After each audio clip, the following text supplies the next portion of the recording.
నేను మీ తాళ్లపల్లి రమేష్. ఈరోజు morning news కు స్వాగతం. వివిధ పేపర్లను ముఖ్యాంశాలను ఒకసారి తెలుసుకుందాం. వాస్తవానికి నిన్న పట్టభద్రుల ఎమ్మెల్సీ ఉపాధ్యాయుల ఎమ్మెల్సీ ప్రశాంతంగా జరిగింది. ఎక్కువ మొత్తంలో ఓటు బ్యాంకును కూడా ఉపయోగించుకున్నారు.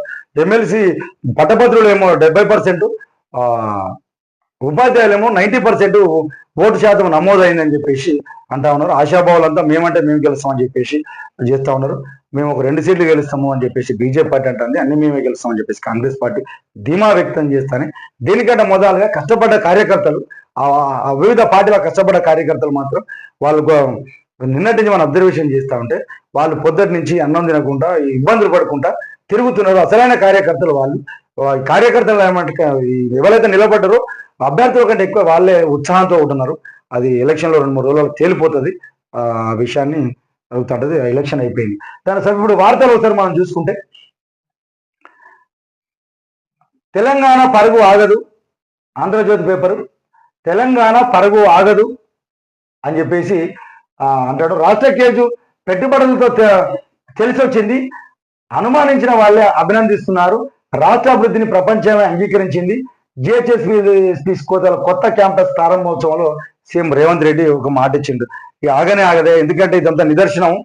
మొన్న దావోస్ లో జరిగినటువంటి దానికి మీటింగ్లలో పెట్టుబడులను విపరీతంగా ఆకర్షించడం అదే మన పరుగులకు ఆగదని చెప్పేసి అంటారు. నన్ను విమర్శించిన వాళ్ళే ఈ రోజు ప్రశంసిస్తా ఉన్నారు. ఇక్కడ అవుతుందా, సాధ్యం అవుతుందా అనే వాళ్ళే పెద్ద పెద్ద కంపెనీలు, ఫార్మా కంపెనీలు పెట్టుబడులు పెట్టినాయి. ఇది నిదర్శనం. ఈ ఆగదు, ఎవరు ఆపిన ఆగదు. ఈ రేసింగ్ ను ఎవరు ఆపలేరు. మన బండి అయితే ఎంత స్పీడ్గా పోతామో అంత స్పీడ్గా ఆపలేరు, ఎవరు అడ్డే రాలేరు అని చెప్పేసి ఆ వార్తకి ఇచ్చిండు. ఎందుకంటే ఆ దావోసుల మొదటి దఫగా 40,000 కోట్లు, రెండో దఫలో 1.78 లక్షల కోట్ల పెట్టుబడుల ఒప్పందాలు సాధించామని ప్రస్తావించారు.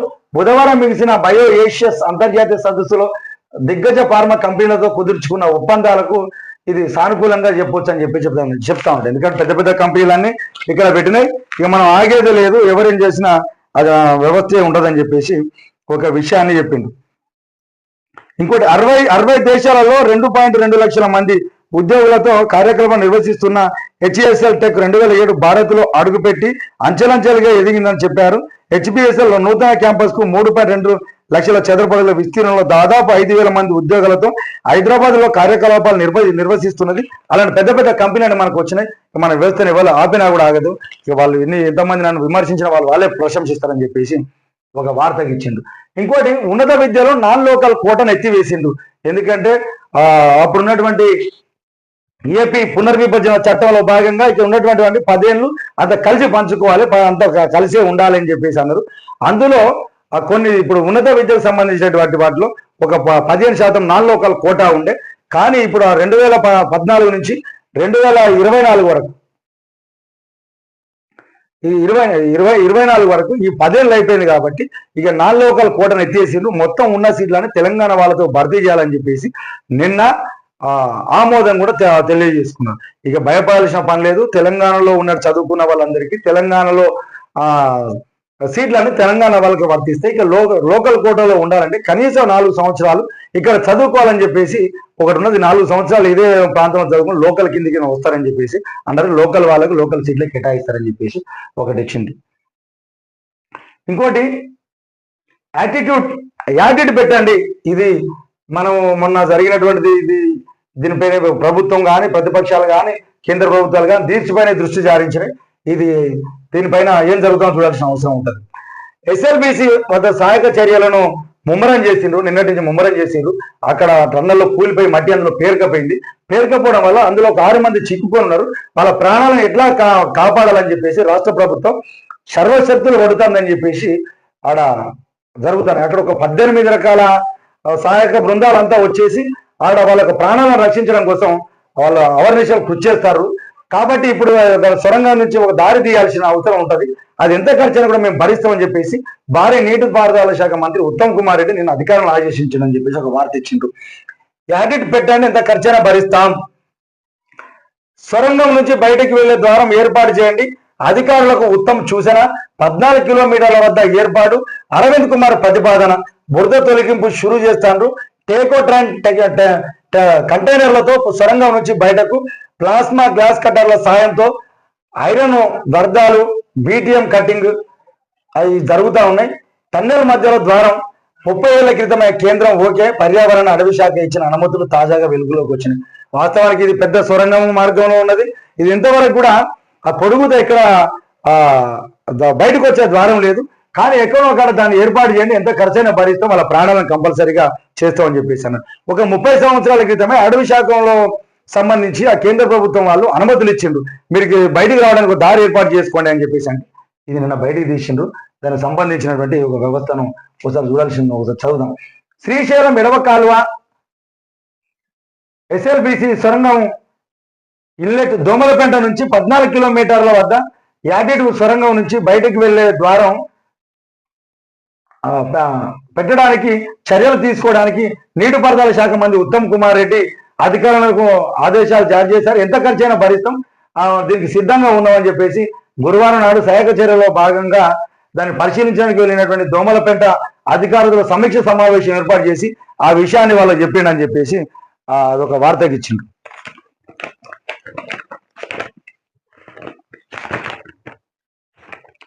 శ్రీశైలం ఎడమ కాలువకు సంబంధించిన మధ్యలో బయటికి వెళ్లే ద్వారాన్ని లేనందువల్ల ఈ టెన్నెల్ ప్రమాదం జరిగింది. ఎందుకంటే దాన్ని కూలినప్పుడు కానీ దాన్ని బయటకు వచ్చినప్పుడు కానీ మధ్యలో బయటకు వచ్చేటువంటి ద్వారం ఉండాలి. కానీ అది లేకపోవడం వల్లనే వాళ్ళ యొక్క ప్రాణాలు అందులో చిక్కుకొని ఉన్నాయి.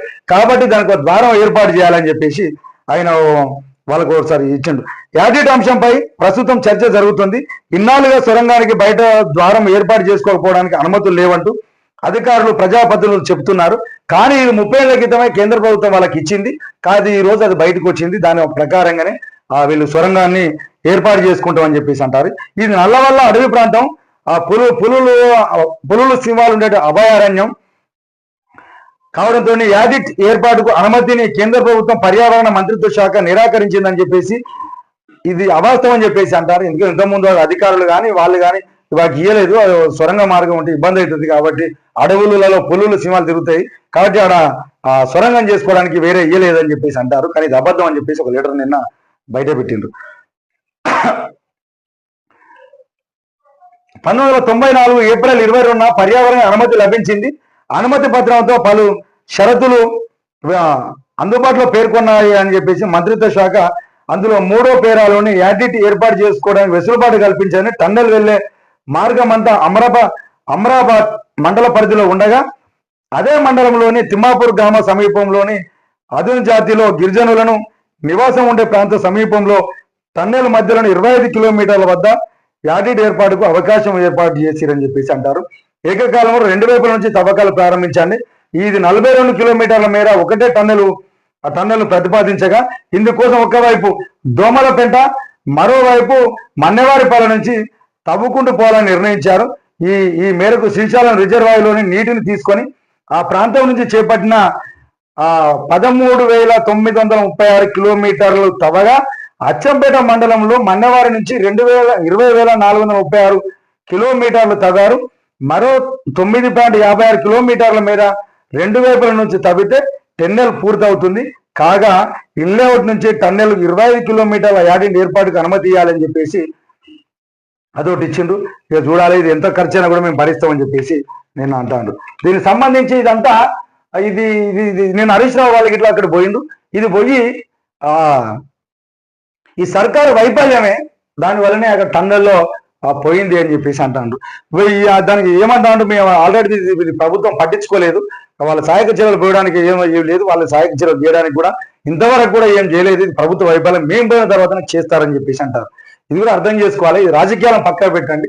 ఒక 6 మంది పోయి అందులో ఉంటే మీరు ఒకరి మీద ఒకరు విమర్శలు, కాంగ్రెస్ ఏమో హరీష్ రావు సిగ్గుండాలని చెప్పేసి వాళ్ళు అంటారు, వీళ్ళు ప్రభుత్వం ఏమో వీళ్ళు ప్రతిపక్షం ఏమో ప్రభుత్వ వైఫల్యం అంటారు.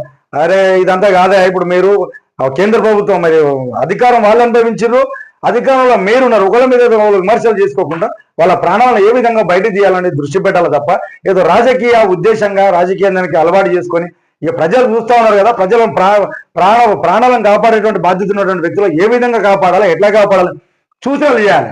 సూచనలు చేసి ఇది చేయకపోతే ఇది మీరు చేసింది మేము చెప్పినా తప్ప మీరు పట్టించుకుంటలేరా అని చెప్పేసి అన్నారు. కానీ ఏదో ఒకరి మీద విమర్శలు ప్రతి విమర్శలు చేసుకోవడం జరుగుతుంది. ఏదో వార్త చూడాల్సిన అవసరం ఉంటుంది. దీనికి సర్కార్ వైఫల్యమే అని చెప్పేసి హరీష్ రావు నిన్న చెప్తా ఉన్నాడు. ఇక వీళ్ళు ఒకరి మీద విమర్శలు ప్రతి విమర్శలు చేసుకుంటా ఉన్నారు. ఇక మనం చూస్తూ ఉండాల్సిన అవసరం ఉంటుంది.